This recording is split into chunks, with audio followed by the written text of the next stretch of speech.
So welcome back, everyone. We are, of course, on day three, and we are aligning and operating the cognitive, emotional, physical aspects of the new stuff. In day one, we open to the idea that we really can, through new possibilities, perspectives, we can recreate our identity. We can create a new identity, a new personality, a new personal reality. And then two, we were, actively optimizing through this practice, the mind, body, spirit aspects of the self, and adding things like meditation and breath work and mindfulness, and all these practices, we can really show up as a new version of ourselves. And so with that, I'm so excited to introduce Fernmarie Rodriquez. Welcome, Fernmarie. Is a former physicist. She's an engineer, mindfulness and ACIM. I don't know if I know what that is, so maybe you can explain that. Teacher, and she's going to be talking about compassionate self transformations. Welcome, Fern Marie, so much for being here.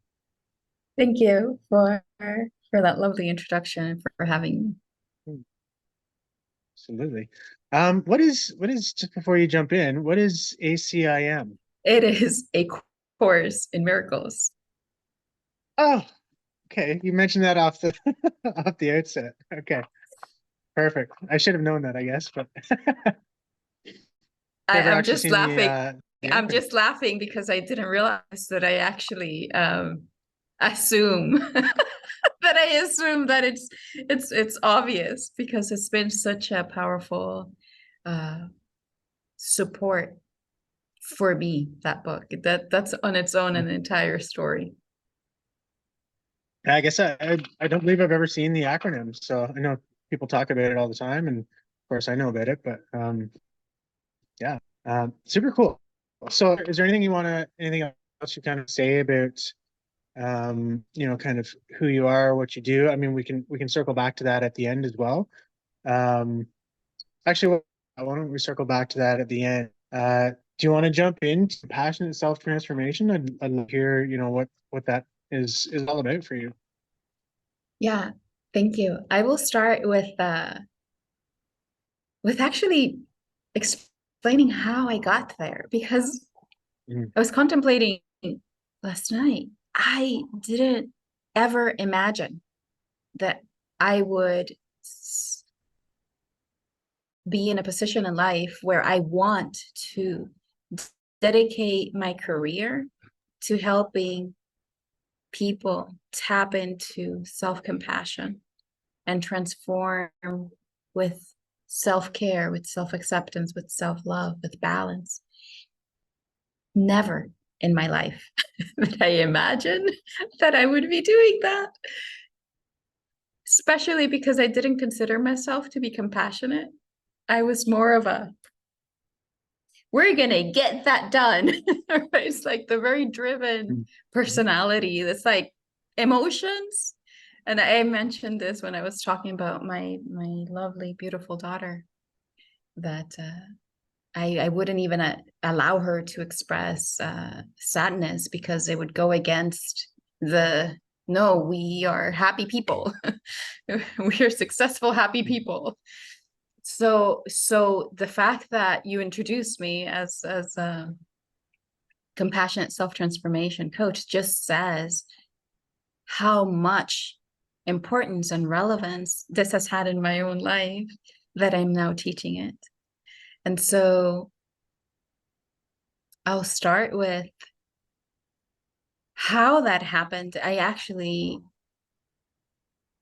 was in this two-year journey on my own after I quit my job. I just started traveling the world, going through retreats, learning about spirituality, the spiritual marketplace, which is vast. And I really was never a spiritual person because I was a physicist and engineer. So that's another judgment, right? That I had to heal. And as I was going through all of these retreats, there's something that just didn't feel that it was something long lasting. And so one day I just asked the universe to teach me. I said, I'm going to stop everything, including ACIM, including A Course in Miracles. I'm going to stop everything. I'm not going to do any retreats, any learning, any reading, nothing. Teach me something. I don't know how you're going to teach me. Teach me something. And it was a sincere proposal. I'm just going to, for 1 month, I'm going to wait for the universe to teach me. I don't know how. And 6 days later, a coworker from my old job as an engineer reached out to me, and we had a talk, and he's like, this thing about compassion. And I was telling him, well, you can't have compassion for another person unless you have it for yourself. And the whole conversation, like, he wouldn't let go of that comment. And at the end of the conversation, he says, how do I learn self-compassion? Mm. And I told him, Stefan, I don't know, but I can figure it out. So how about if we start working together? Mm. And that's how it started. But I never thought, oh, this is the universe answering me. It was the opposite. It was like, well, now I'm going to be doing research on self-compassion on the time that the universe is, it almost like a thought came by, like maybe this is inconvenient timing.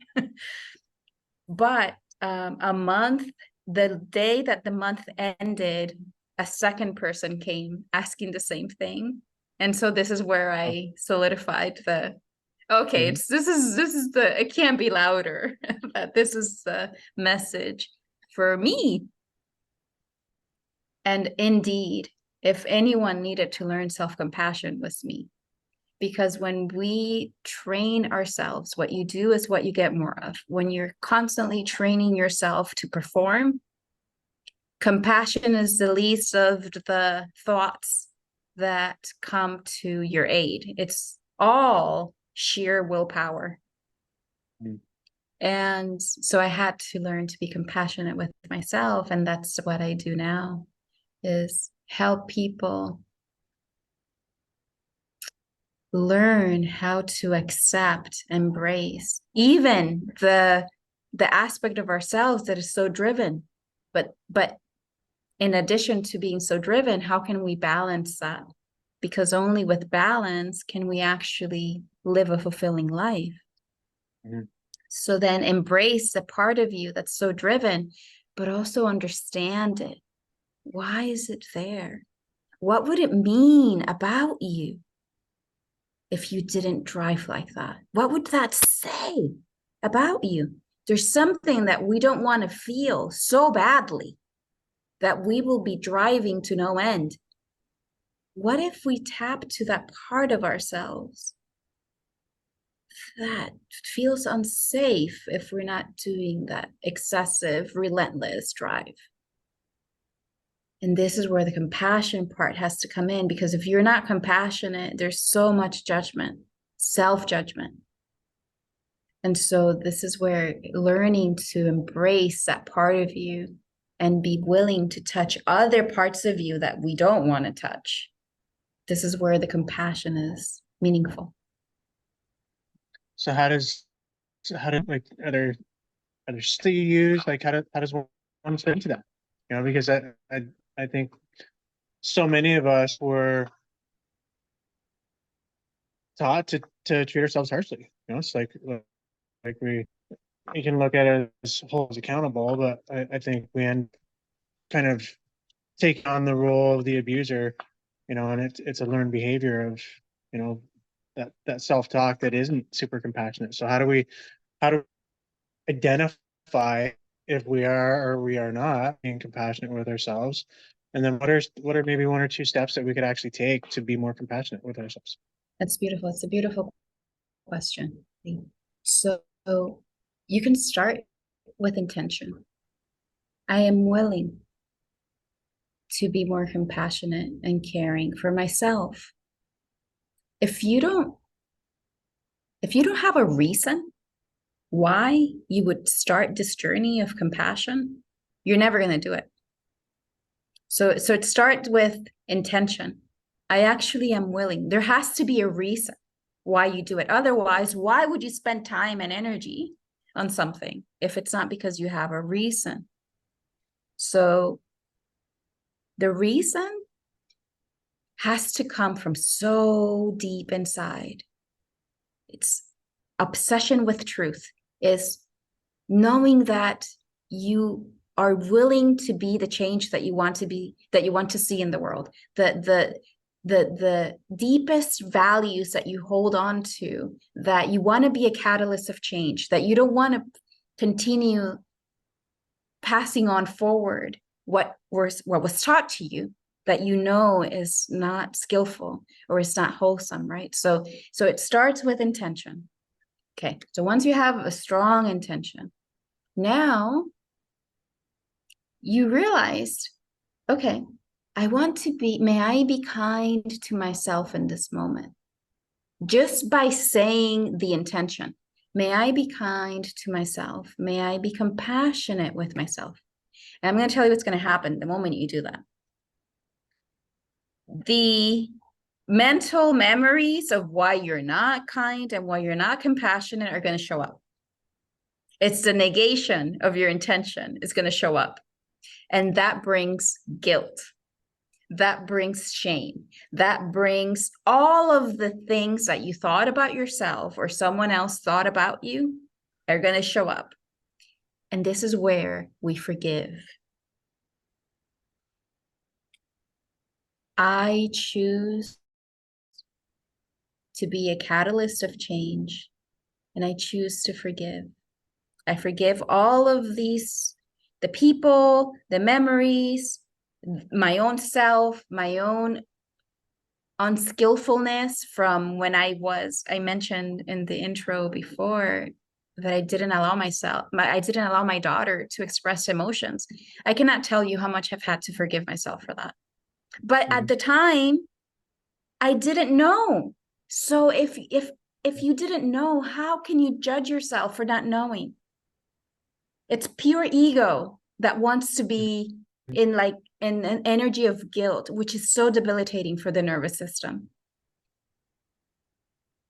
So it's like, oh, I forgive myself with sincerity. And this is how you start cultivating compassion. Compassion is the result of you seeing your own suffering and having the willingness to alleviate it. Lack of compassion is seeing your suffering. I'm not going to look at that. I don't have time for that. Oh, someone else taught me, so it's okay if I continue doing it. That's lack of self-compassion. Compassion is witnessing what's arising that's not compassionate and holding that with care. And it's almost like it's the result of the action. You know, like you seem like you work out. Or maybe you just genetically just born like that. But the result of having a muscular tone comes from actually having done the whatever bench press or like whatever routine you have to do that, right? It's almost like it's a result of that. Like a healthy eating comes from having chosen healthy food. Like it's a result of it. So compassion is something like that. It comes after the action and it starts with intention. I hope that makes sense. So what did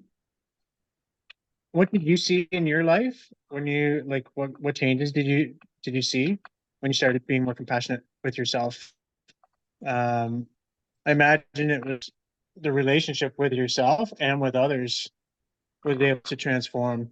So maybe speak to that a little bit and what somebody who decides to go on this journey can in their lives.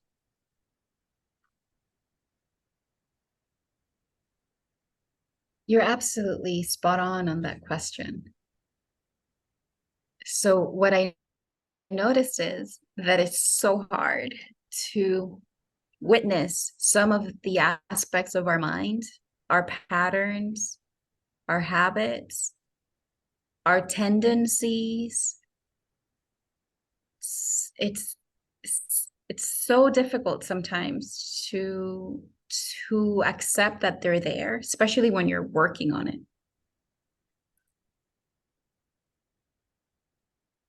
And the difficulty is learning to give yourself a high five when you notice, because that cultivates self-awareness. If every time you notice, oh, I skipped gym today, right? Like an example, as a dancer, when I was a dancer, oh, I did a pigeon toe. Like, oh my gosh, did someone record that, right? It's like my feet are pigeon when I'm turning. If you judge yourself every time you see where you didn't do it right, we tend to chastise ourselves. This is why I'm saying it's difficult. It's breaking that pattern and actually high-fiving yourself because you became aware that you noticed. And so once you can do that, then you can choose, okay, I became aware, I judge myself, okay, but I'm going to choose to high five myself for noticing, because only why do we want to high five?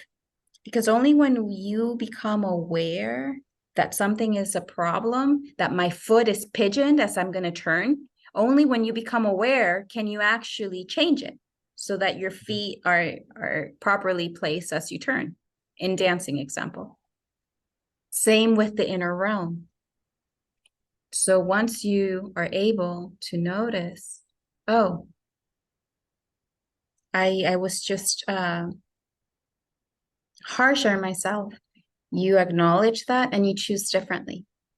The biggest realization that comes from doing this is how much we judge ourselves, we have shame, how much guilt we hold inside, how much blaming, how much condemnation to ourselves. And so you asked me, what's the biggest realization you've had, like the biggest impact? Is that now I can see if this is so prominent in me and I'm doing this work every day, my gosh, Lee, the level of compassion that we see for other people. Suddenly, when someone lashes out at you, cuts you off in the road, like says something that just throws you off, you don't respond the same way you used to, because you realize, oh, that person is being tortured. Imagine the torturing that's going on inside that person on a day-to-day basis, that they express that to you like that, right? It's almost like there's such a level of compassion for other people because you have been able to witness how much guilt and blame and condemnation is going on within yourself. So that, I would say, that's the ultimately in freeing, like people say this all the time, when you free yourself, you free others. But I didn't really know what that meant from an application standpoint.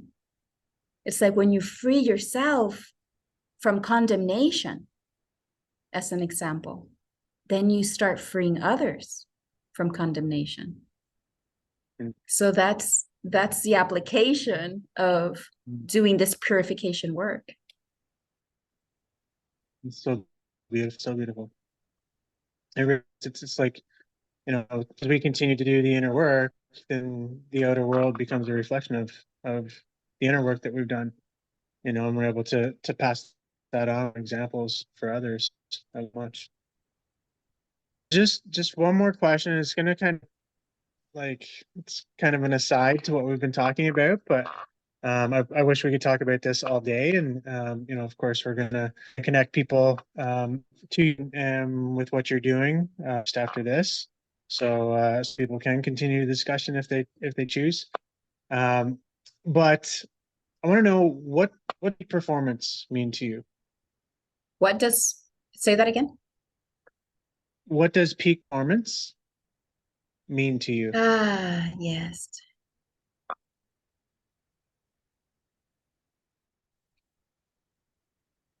So as my journey has unfolded from being a physicist, engineer, competitive world champion dancer, right? So I know what the world refers to from a peak performance standpoint. I understand that really well. I've done it. As I have developed maturity and discernment of why we're here,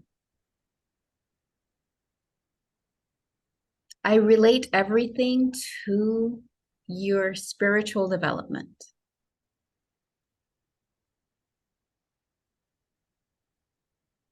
Because the discipline that I gained from striving for peak performance in the regular world before my process of inner healing, that discipline carried momentum towards this inner realm. So I would say cultivating the discipline is actually so powerful. Now, what does peak performance mean to me is, can you observe what arises in your mind, what arises in your nervous system, awareness of what's going on in every moment, and the capacity to let that go so that you can be present. If you can do that, you're operating at peak performance. Mhm. Love that. Love how this process had everybody's got their own definition of peak performance, and it's really really beautiful. And I love that one so much for Marie. So how, tell us what you're up to in the world, how to get in touch with you. Um, yeah, just let us know all that good stuff. Thank you. Thank you for having me here. Yes, Mm. so I have been in this journey for 6 years now. I quit my job 5 years ago, did all of the spiritual marketplace for 2 years, and then found Course in Miracles, which someday we'll share that story. And silent meditation. So in the last 3 years, I've been focused on integrating the program. So I mentioned how compassion came into my life. So for the last 3 years, I was focused on integrating my own program that I created back in 2020 when I asked the universe for guidance. And I didn't feel ready to share it with more people. So this year, I came out of 7 months in silence in March of this year, and I started to share, to put together another cohort. So on the 5th of August, I will be hosting the publicly hosting, inviting people to come through this compassionate self-transformation journey from August 5th to October 14th. And I realized just now that this is going to be published on September, right? So those dates perhaps are not going to be relevant. However, I will be hosting a compassionate self-transformation this year. And I'm going to return into silence for 6 weeks. And then I'm going to do another one starting the beginning of 2024. So if you are interested in participating, if anyone out there is interested in going inward and in witnessing your truth and developing the capacity to self-regulate with awareness and balance and compassion and forgiveness, this is what I love doing. So please reach out. How can we find you?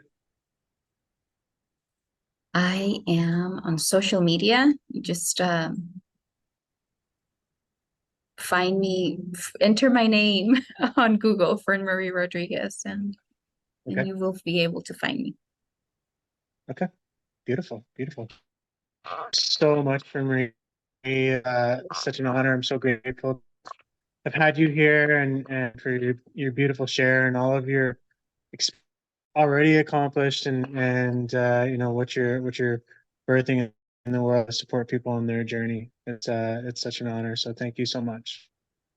Thank you, you as well. Thank you for bringing us along with your Mm. sharings to the world.